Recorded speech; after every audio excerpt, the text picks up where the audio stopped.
Shalom, salam sejahtera bagi Bapak, Ibu, dan saudara-saudari dimanapun kita berada pada hari ini.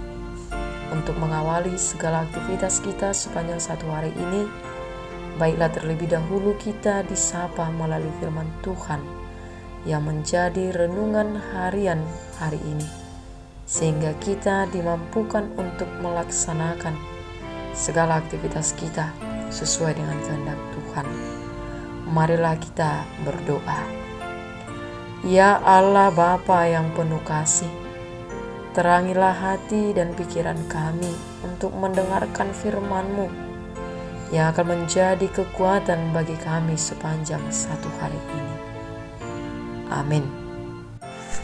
Firman Tuhan yang menjadi renungan bagi kita pada hari Selasa tanggal 13 Juli 2021 yang tertulis di dalam Injil Matius pasal 23 ayat 28. Demikian jugalah kamu di sebelah luar kamu tampaknya benar di mata orang, tetapi di sebelah dalam kamu penuh kemunafikan dan kedurjanaan.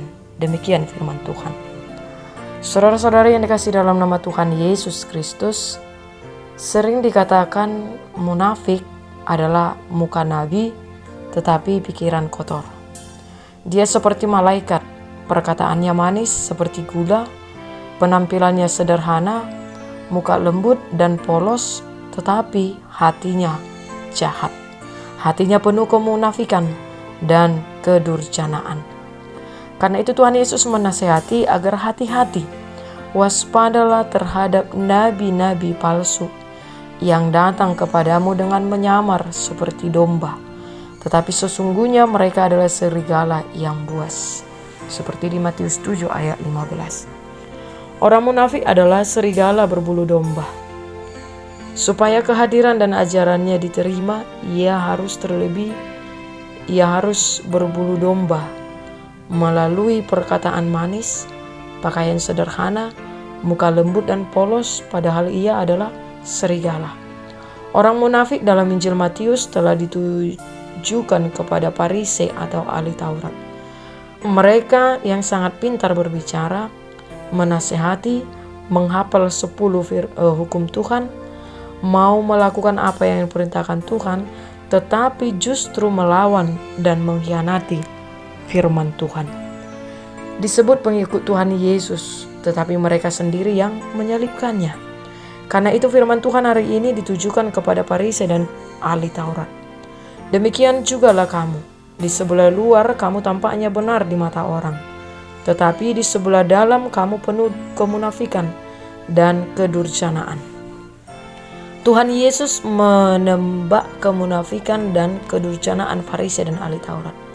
Mereka mengetahui ajaran-ajaran Tuhan, menghafal seluruh hukum Taurat, yang kasihilah Tuhan Allahmu dengan segenap hatimu, jiwamu, pikiranmu, dan segenap perbuatanmu, kekuatanmu, dan kasihilah manusia seperti dirimu sendiri. Tetapi justru mereka hidup dalam kemunafikan. Mereka melawan hukum Tuhan dengan melakukan ketidakadilan. Bagaimanakah dalam kehidupan kita saat ini? Apakah masih banyak orang yang munafik, amang-inang? Orang munafik, orang yang berbicara, pintar berbicara, dan menasihati tetapi tidak mau melakukan nasihat tersebut. Orang munafik pintar mengatakan kasih, tetapi dalam hatinya berbeda.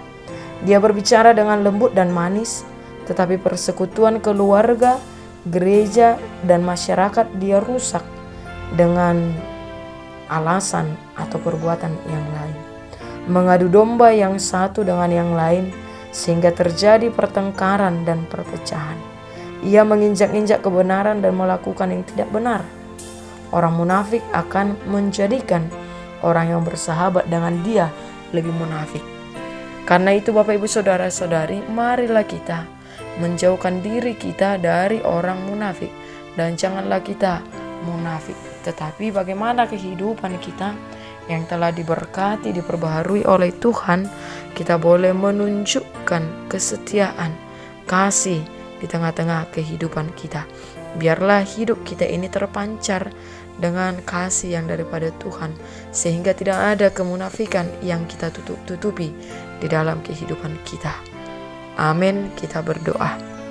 Ajari kiranya kami Tuhan menjadi orang Kristen yang tidak hidup di dalam kemunafikan, yang tidak hidup di dalam kedurjanaan, tetapi biarlah kami hidup di dalam kepolosan hati yang daripadamu, di dalam kekudusan iman yang daripadamu Tuhan, di dalam kehidupan kami masing-masing.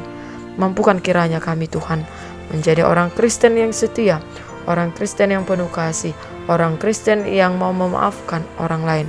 Tidak hidup kami buat dengan kemunafikan.